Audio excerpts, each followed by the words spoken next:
Hi friends, welcome to Vidya's life style. இன்றைக்கி நம்ம வீடியோவில் ஃப்ரைடே vlog தான் பார்க்க போகிறோம். லஞ்ச் மெனு நம்ம இன்றைக்கி வெள்ளிக்கிழமை எப்படிலாம் சாமி கும்பிட்றோங்கிறத பார்க்கலாம். வாங்க வீடியோக்குள்ளே போகலாம். சாதம் வெந்துட்டுருக்கு. இங்கே பருப்பு ஆஃப் பண்ணியாச்சு. எண்ணெய் விட்டுக்கலாம் தேவையான அளவு. அவரைக்காய் கத்திரிக்காய் சாம்பார் தான் வைக்க போகிறேன். இங்கே கத்திரிக்காயெலாம் கட் பண்ணி போட்டிருக்கேன். இங்கே அவரைக்காய், வெங்காயம், தக்காளிலாம் கட் பண்ணி வச்சுருக்கேன் சாம்பாருக்கு. அவரைக்காய் கத்திரிக்காய் சாம்பார். கடுகு, ஜீரகம், வெந்தயம், வெங்காயம் போட்டுக்கலாம். பொரிஞ்சதும் நல்லா வதக்கிக்கோங்க.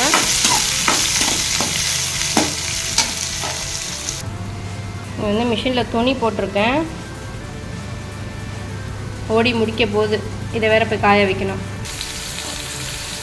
தக்காளிலாம் போட்டு வதக்கியாச்சு. இன்னும் கொஞ்ச நேரம் தக்காளி குழஞ்சி வேகணும்.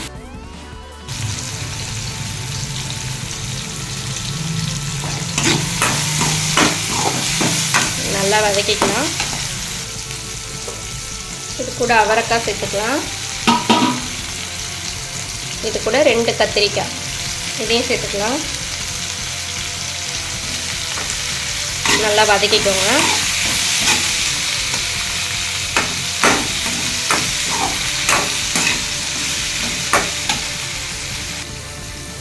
பருப்பு நல்லா வெந்துருச்சு. சாம்பார் பொடி போட்டுக்கலாம். இன்னும் 1 ஸ்பூன் போட்டுக்கோங்க. 2 ஸ்பூன் போட்டிருக்கேன். இப்போ வீட்டில் அரைச்ச குழம்பு மிளகாத்தூள் 1, 1.5 போதும். மத்து வச்சு நல்லா கடைஞ்சிட்டேன். இப்போ வந்து பருப்பு தண்ணி எடுத்து வச்சுருக்கேன். இதையும் இதோட சேர்த்துக்கலாம்.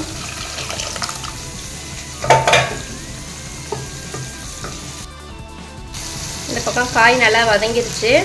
இந்த பருப்பு கடைஞ்சி வச்சுருக்கலாம். இந்த காயெல்லாம் இந்த பருப்பில் போட்டுக்கலாம்.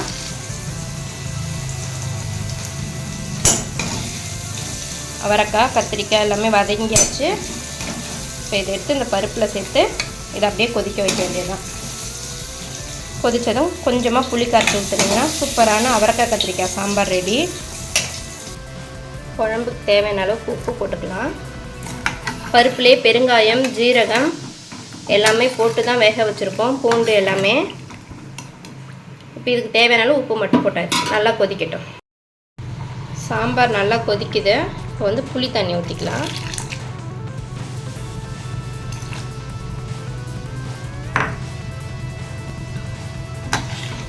அவ்வளோதான். கொஞ்சமாக புளி கரைச்சி ஊற்றியாச்சு.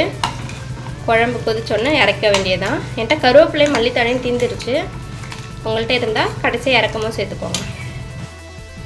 வந்து பொரியலுக்காக எல்லாமே கட் பண்ணி வச்சுருக்கேன். முட்டைகோஸ், கேரட், பீன்ஸ், வெங்காயம், பச்சை மிளகாய் எப்படி செய்யுதுன்னு பார்க்கலாம். வானல் வச்சுருக்கேன். எண்ணெய் விட்டுக்கலாம் தேவையான அளவு. எண்ணெய் சூடாகட்டும். எண்ணெய் சூடாகிடுச்சு. கடுகும் கடலைப்பருப்பும் போட்டுக்கலாம். இது நல்லா பொரியட்டும். சிம்மிலே வச்சுக்கோங்க, இல்லைன்னா கடலைப்பருப்பு கருப்பாகிடும். கடுகும் கடலைப்பருப்பும் ஒன்றா போட்டிங்கன்னா ரெண்டுமே ஈவனாக இதாகும்.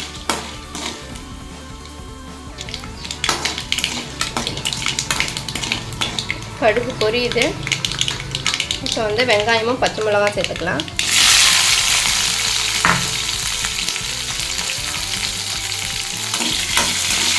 இதையும் நல்லா வதக்கிக்கோங்க.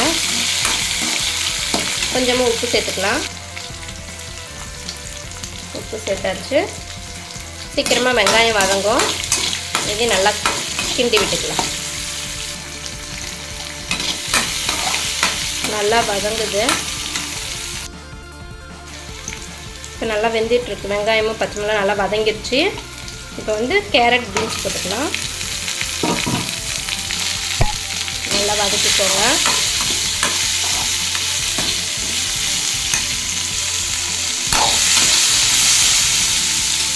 இப்போ வந்து கோஸ் வந்து தண்ணியில் போட்டு வச்சிடலாம். அதையும் எடுத்துக்கலாம். சூப்பராக இருக்கும். இது பீன்ஸ் கேரட்டோடு போட்டு செய்யறது.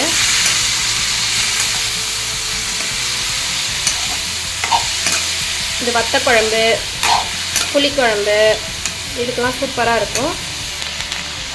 நல்லா கலந்து விட்டாச்சு. சாம்பாருக்கு கூட நல்லாயிருக்கும், சூப்பராக இருக்கும். ட்ரை பண்ணி பாருங்கள் இந்த மாதிரி.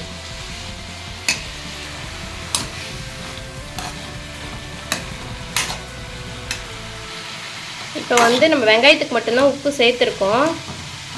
இப்போ காய்க்கு இன்னும் நம்ம உப்பு சேர்க்கலை. இன்னும் கொஞ்சம் நேரம் வதங்கினதுக்கப்புறம் உப்பு சேர்க்கலாம். இப்போ அதிகமாக இருக்கிற மாதிரி இருக்கும். நம்ம உப்பு கொஞ்சம் அதிகமாக போட்டுட்டோம்னா கொஞ்சம் காயெலாம் வதங்கி சுண்டி கொஞ்சமாக ஆனதும் உப்பு கறிக்க ஆரம்பிச்சிடும். அதனால் கொஞ்சம் நேரம் வதங்கினதுக்கப்புறம் உப்பு சேர்த்துக்கோங்க. இப்போ மூடி போட்டு கொஞ்ச நேரம் வேக வைக்கும். பொரியலுக்கு வந்து தேங்காய் கட் பண்ணி போட்டிருக்கேன். இதை வந்து அப்படியே ஒரு 2 பல்ஸ் விட்டிங்கன்னா தேங்காய் திருவுன மாதிரி ஆகிடும். இப்போ ரெடி பண்ணிட்டு வந்துடுறேன். நல்லா திருவுன மாதிரி இருக்கா, சூப்பராக.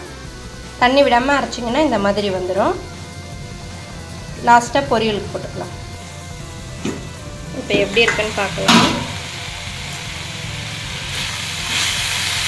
நல்லா கலந்து விட்டு இன்னும் கொஞ்சம் நேரம் வேக வைப்போம். நான் இன்னும் உப்பு சேர்க்கலை, இன்னும் கொஞ்சம் நேரம் கழித்து சேர்த்துக்கலாம். அந்த வெங்காயத்துக்கு போட்டதோடு சரி. இன்னும் கொஞ்சம் நேரம் மூடி போடலாம்.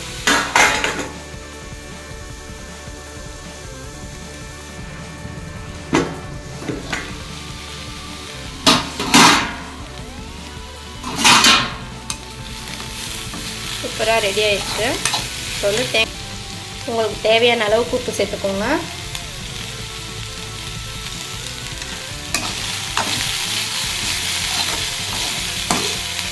உப்பு சேர்த்து நல்லா வதக்கி விடுங்க. எல்லா பக்கமும் அப்போ தான் சேரும்.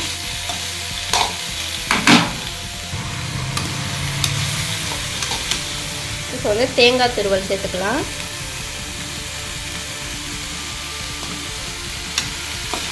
அவ்வளோதான். இதையும் சேர்த்து நல்லா கலந்து விட்டுக்கலாம். சூப்பரான பீன்ஸ் கேரட் முட்டைகோஸ் பொரியல் ரெடி ஆயிடுச்சு. நம்ம வீட்டில் வெள்ளிக்கிழமை அன்னைக்கு இதுதான் ஸ்பெஷல். வெள்ளிக்கிழமை vlog தான் பார்க்குறீங்க. இங்கே வந்து சாம்பார் அவரைக்காய் கத்திரிக்காய் போட்டு சாம்பார் ரெடி ஆயிடுச்சு. இங்கே வந்து முட்டைகோஸ் பொரியலும் ரெடி ஆயிடுச்சு. சுட சுட சாதம், ரசம் வைக்கல, தயிர் இருக்குது அதனால் விட்டுட்டேன். சமைச்சு முடித்த கையோடு பார்த்திங்கன்னா பசங்களும் ஸ்கூல் விட்டு வந்துட்டாங்க. நான் ஒரு 2 மணிக்கெலாம் சமைச்சு முடிச்சிட்டேன். இவங்க 3 மணிக்கு ஸ்கூல் விட்டுருவோம். ஜவகர் தான், நெய்வேலி. இப்போ சாம்பார் வந்து அவங்களுக்கு சாப்பாடு போட்டுக்கலாம். என் சின்ன பையனுக்கு சாம்பார்னால் அவ்வளோ இஷ்டம். அதனால் அவனுக்கு ரொம்ப பிடிக்கும் சாம்பார்னால். ஸ்கூல் விட்டு வருமா என்னப்பா சமைச்சு வைக்கணும்னா சாம்பார் சமைச்சு வைமா அப்படின்னு தான் சொல்லுவான். அதான் சாம்பார், முட்டைகோஸ் பொரியல், சாதம். இதை அவங்களுக்கு சாப்பாடு போட்டு கொடுத்துடலாம். சுட சுட சாதம் வச்சுட்டேன். அவரைக்காய் கத்திரிக்காய் சாம்பார் அவ்வளோ டேஸ்ட்டாக இருக்கும். கூடவே கொஞ்சம் நெய் விட்டு சாப்பிட்டிங்கன்னா அவ்வளோ டேஸ்ட்டு செம்ம தூக்கலாக இருக்கும். ட்ரை பண்ணி பாருங்கள். முட்டைகோஸ் பொரியல் மறக்காமல் ட்ரை பண்ணுங்கள். எதாக இருந்தாலும் நல்லா சிம்மில் வச்சு செய்யுங்க, சூப்பராக இருக்கும். சாம்பாரும் ஊற்றியாச்சு. அவங்க சாப்பாடு போட்டு கொடுத்தா அவங்க சாப்பிட்ருவாங்க. அவ்வளோதான் ஃப்ரைடேவோட லன்ச் மெனு. அடுத்து சாயந்தரமாக வாசல் கூட்டிகிட்டு இங்கே வெளியில் எங்கள் பால்கனி மாதிரி தான் குட்டியாக இருக்கும். அந்த இடத்துல தான் தண்ணி தெளித்து கோலம் போடுவேன். எனக்கு தெரிஞ்ச ஏதோ ஒரு குட்டி கோலம் ஸ்டார் மாதிரி போட்டேன். உங்களுக்கு பிடிச்சிருந்ததுன்னா லைக் பண்ணுங்கள், கமெண்ட் பண்ணுங்கள். நான் ரொம்ப பெருசாலாம் கோலம்லாம் எனக்கு போட தெரியாது, அவ்வளோ எக்ஸ்பர்ட்லாம் இல்லை. சும்மா எனக்கு தெரிஞ்ச மாதிரி ஒரு குட்டி குட்டியாக கோலம் போடுவேன். லோட்டஸ், ஸ்டார்லேயே கொஞ்சம் கொஞ்சமாக எதாவது வரையிறது. ஆனால் இப்போ யாராவது போடுறத பார்த்தாங்கன்னா அதை அப்படியே பார்த்து போடுவேன். அது எனக்கு தெரியும். உடனே அதை பார்த்து அதே மாதிரியே போடணுங்கிற ஆசைலாம் இருக்கும். ஃபினிஷிங் மட்டும் வராது. அவ்வளோதான் நான் வெள்ளிக்கிழமை அன்னைக்கு போட்ட கோலம்.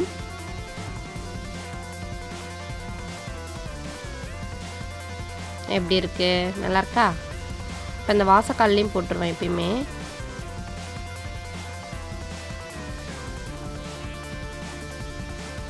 முடிஞ்சிடுச்சு. இப்போ விளக்கேற்றி சாமி கும்பிட்டுடலாம்.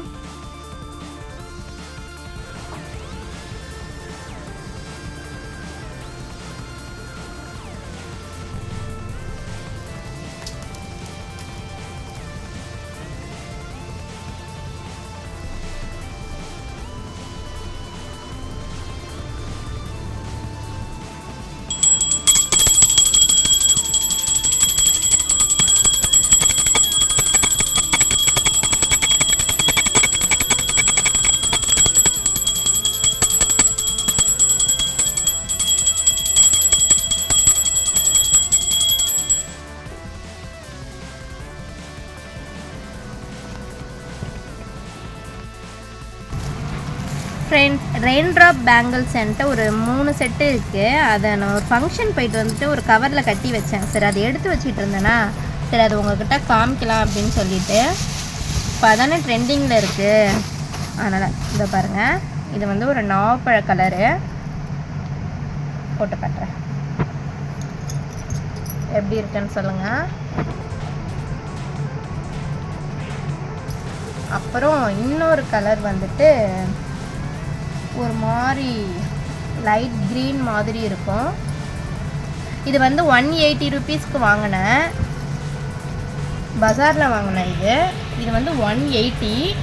இது வந்து 120க்கு நெய்வேலியில் நான் இருக்கிற இடத்துல வாங்கினேன்.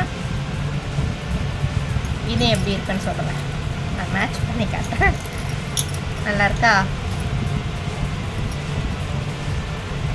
இன்னொன்று இருக்குது, அது வந்து டார்க் க்ரீனு. இது வந்து டார்க் க்ரீனு. எப்படி இருக்குன்னு சொல்லுங்கள். இதுவும் வந்து 120 தான். இந்த பேங்கிள் இந்த பேங்கிள் மட்டும்தான் 180. இதுவும் 120, இதுவும் 120க்கு தான் நான் வாங்கினேன். என்கிட்ட 3 தான் இருக்குது. இன்னும் நான் வந்து இப்போ வாங்கணும். இப்போ எங்கள் திருவிழாலாம் வருது, அதனால் போவேன், ஷாப்பிங் போவேன், அப்போ நான் வாங்கிப்பேன். இதில் இந்த கையில் போட்டு கட்டுறேங்க.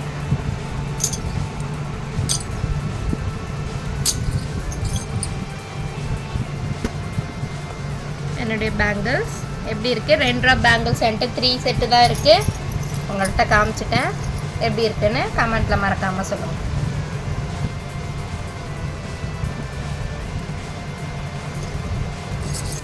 நல்லா இருக்கா? நான் சொல்றேன், நல்லா இருக்குமா? நல்லா இருக்கா?